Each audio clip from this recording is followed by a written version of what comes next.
Good evening all of you. मैं कविता गोयल आप सभी का जीके क्लासेज में हार्दिक स्वागत करती हूँ। आज करेंगे हम जीके के मोस्ट इम्पोर्टेंट क्वेश्चंस। तो आइए क्लास को शुरू करते हैं। पहला क्वेश्चन है, चार्ल्स वुड का आदेश पत्र निम्नलिखित में से किससे संबंधित था? शिक्षा, व्यापार, प्रशासनिक सुधार या फिर सैन्य सुधार? इसका जो राइट आंसर होगा वो होगा ऑप्शन ए, शिक्षा। चार्ल्स वुड का जो आदेश पत्र था वो किससे संबंधित था? ये था शिक्षा से संबंधित। Would dispatch board of control के अध्यक्ष थे कौन? चार्ल्स वुड के द्वारा 1854 में जारी किया गया। आपसे ये भी पूछा जा सकता है कि इसे कब जारी किया गया, तो 1854 में इसे जारी किया गया। और इस घोषणा पत्र को अंग्रेजी शिक्षा का मैग्ना कार्टा कहा जाता है। कई बार क्वेश्चन पूछा गया है कि अंग्रेजी शिक्षा का मैग्ना कार्टा किसे कहा गया है, तो ये वुड डिस्पेच को अंग्रेजी शिक्षा का मैग्ना कार्टा कहा गया है। और इसी के आधार पर कलकत्ता, बम्बई, मद्रास में एक एक विश्वविद्यालय की स्थापना की गई थी। इसी घोषणा पत्र के आधार पर कहाँ कहाँ पर विश्वविद्यालय की स्थापना हुई ये भी याद रखना है, कलकत्ता, बम्बई और मद्रास में। अगला क्वेश्चन देखिए, 1817 में डेविड हेयर द्वारा प्रसिद्ध हिंदू कॉलेज की स्थापना की गई थी। तो कहाँ पर की गई थी? कोलकाता में। 1817 में डेविड हेयर ने एक हिंदू कॉलेज की स्थापना की। कहाँ पर? कोलकाता में की थी। और किसके साथ मिलकर की थी? राजा राम मोहन राय के साथ। राजा राम मोहन राय ने 1817 ईस्वी में डेविड हेयर, अलेक्जेंडर डफ के साथ मिलकर कोलकाता में प्रसिद्ध हिंदू कॉलेज की स्थापना की थी। तो इस कॉलेज को स्थापित करने में कौन कौन लोग शामिल थे? एक थी राजा राम मोहन राय, डेविड हेयर और तीसरी थे अलेक्जेंडर डफ।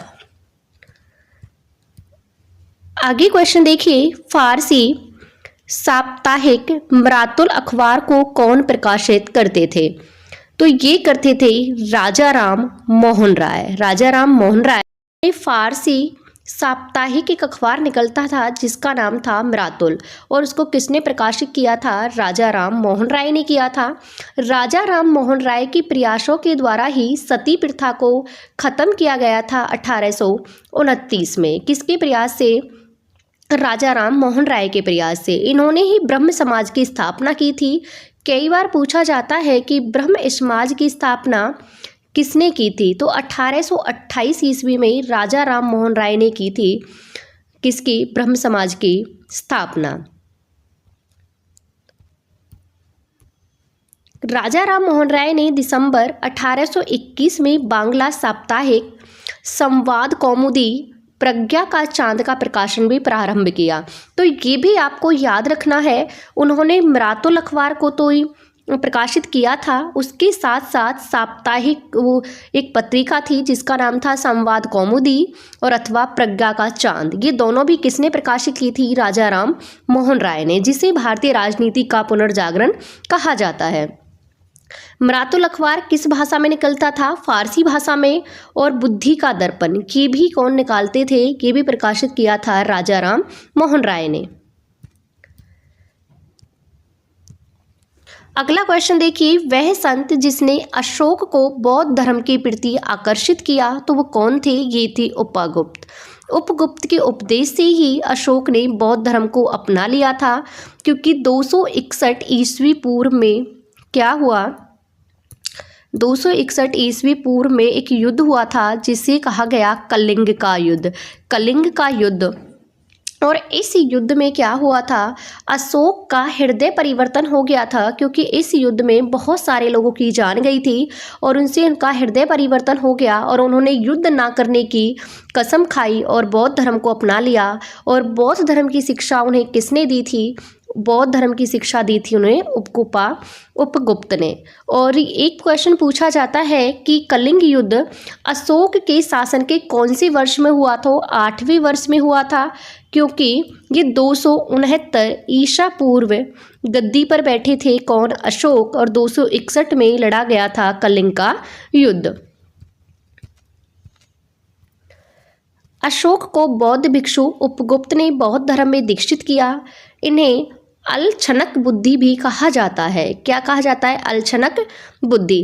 कलिंग युद्ध के बाद अशोक ने युद्ध नीति का त्याग करके धर्म नीति को स्वीकार किया और बौद्ध धर्म को ग्रहण कर लिया। एक क्वेश्चन पूछा जाता है कि इन्होंने किसको श्रीलंका भेजा था अपने बौद्ध धर्म के प्रचार के लिए? तो इन्होंने अपनी पुत्री संघमित्रा और बेटी महेंद्र को भेजा था श्रीलंका अपने बौद्ध धर्म के प्रचार के लिए। अगला क्वेश्चन देखिए, किस सिख गुरु ने अमृतसर शहर की स्थापना की थी? तो ये की थी गुरु रामदास ने। इसका जो राइट आंसर होगा, सिखों के चौथे गुरु हैं जिनका नाम है रामदास। सिखों में कुल 10 गुरु हुए हैं और चौथे गुरु रामदास हैं। इन्होंने ही अमृतसर की स्थापना की थी। सिखों के चौथे गुरु रामदास ने 1577 ईस्वी में अकबर द्वारा 500 बीघा भूमि पर रामदासपुर या फिर चकगुरु नगर की स्थापना की। अब हुआ क्या था कि अकबर ने इनको 500 बीघा जमीन क्या है दान में दी थी। किसको? रामदास को। रामदास ने उस पर शहर बसाया जिसका नाम रखा रामदासपुर या फिर चकगुरु। बाद में यही शहर का नाम पड़ा क्या? अमृतसर। बाद में इस शहर का नाम क्या पड़ गया? अमृतसर।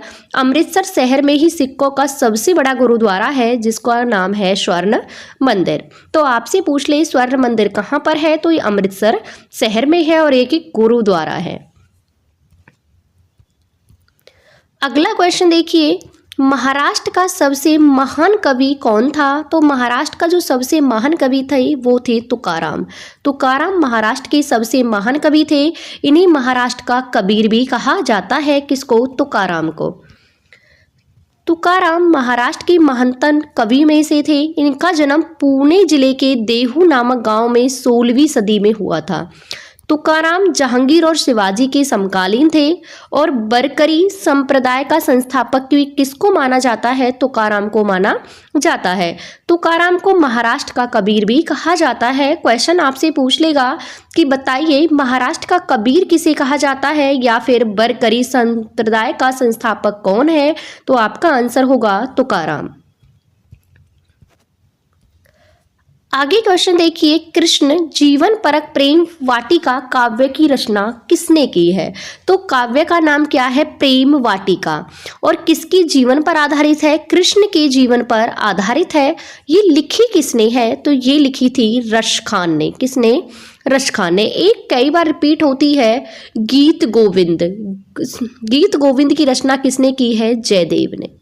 गीत गोविंद की रचना किसने की है? जयदेव ने। प्रेम वाटिका कृष्ण भक्त कवि रशखान द्वारा लिखी गई एक प्रसिद्ध कविता है। इसकी रचना 1671 ईस्वी में हुई। इसमें भक्ति रस और श्रृंगार रस दोनों की क्या है? प्रधानता है। अगला क्वेश्चन देखिए, एलोरा मंदिरों का निर्माण किस वंश के शासकों ने करवाया था? तो ये करवाया था राष्ट्रकूट वंश के शासकों ने। किसका? एलोरा मंदिरों का निर्माण। महाराष्ट्र के औरंगाबाद जिले में स्थित है एलोरा मंदिर। इनका निर्माण राष्ट्रकूट शासक कृष्ण प्रथम ने करवाया था और इसका वर्णन हमें कहाँ मिलता है? बड़ौदा अभिलेख में मिलता है। पूछ लेगा कि एलोरा के मंदिरों का निर्माण राष्ट्रकूट शासक कृष्ण प्रथम ने करवाया। इसका वर्णन या इसकी जानकारी हमें किस अभिलेख से मिलती है? तो आपका आंसर होगा बड़ौदा अभिलेख से हमें इन सब की जानकारी मिलती है। अगला क्वेश्चन देखिए, निम्नलिखित में से किस स्थान पर प्रथम जैन परिषद का आयोजन हुआ? ये हुआ था पाटलिपुत्र में। इसका राइट आंसर होगा पाटलिपुत्र। प्रथम जैन परिषद का आयोजन पाटलिपुत्र में किया गया। इसके प्रमुख संरक्षक चंद्रगुप्त मौर्य थे, क्योंकि जो चंद्रगुप्त मौर्य थे वो जैन धर्म के अनुयायी थे और उन्होंने संलेखना विधि के द्वारा श्रवणबेलगोला में अपने अपने प्राण त्याग दिए थे। किसने? चंद्रगुप्त मौर्य ने। तो क्वेश्चन आएगा कि चंद्रगुप्त मौर्य जो हैं वो किस धर्म के संरक्षक थे? तो वो जैन धर्म के क्या थे? संरक्षक थे। और उन्हीं के शासनकाल में जैन परिषद का आयोजन हुआ पाटलिपुत्र में। 300 ईसा पूर्व में आयोजित किया गया था और इसकी अध्यक्षता किसने की थी? स्थूलभद्र ने की थी। किसने? स्थूलभद्र ने इसकी अध्यक्षता की थी? पहली, जैन संगति बोलें या फिर जैन परिषद बोलें। दूसरी जैन परिषद का आयोजन 512 ईस्वी में बल्लवी में हुआ और इसकी अध्यक्षता की थी क्षमा श्रवण ने। तो ये भी याद रखना है, पहले की अध्यक्षता हुई है स्थूलभद्र ने की है और दूसरे की अध्यक्षता की है क्षमा श्रवण ने। आज का लास्ट क्वेश्चन देखिए, मेलाघाट बाघ अभयारण्य किस राज्य में स्थित है? तो ये कहाँ पर है? मेलाघाट, ये है महाराष्ट्र में। कहाँ पर है? महाराष्ट्र में है मेलाघाट बाघ अभयारण्य। मेलाघाट बाघ अभयारण्य महाराष्ट्र राज्य के अमरावती जिले के उत्तरी भाग में स्थित है। इसे 1973 में स्थापित किया गया था। सतपुड़ा की श्रेणी में ताप्ती नदी और गविलगढ़ की पहाड़ियां इसकी सीमाएं बनाती हैं, यानी कि एक तरफ इसकी ताप्ती नदी है और दूसरी तरफ इसके क्या है? गविलगढ़ की पहाड़ियां हैं। और ये दोनों कहाँ हैं? सतपुड़ा रेंज में है और ये महाराष्ट्र राज्य के अमरावती जिले के उत्तरी भाग में स्थित है और इसकी स्थापना हुई थी 1973 में। तो ये याद रखना है, मेलाघाट कहाँ पर है? महाराष्ट्र राज्य में है। तो ये थे आज के कुछ इंपोर्टेंट क्वेश्चंस। आपको क्लास कैसी लगी कमेंट बॉक्स में कमेंट करके जरूर बताना। पढ़ते रहना, मिलते हैं नेक्स्ट क्लास में। Thank you.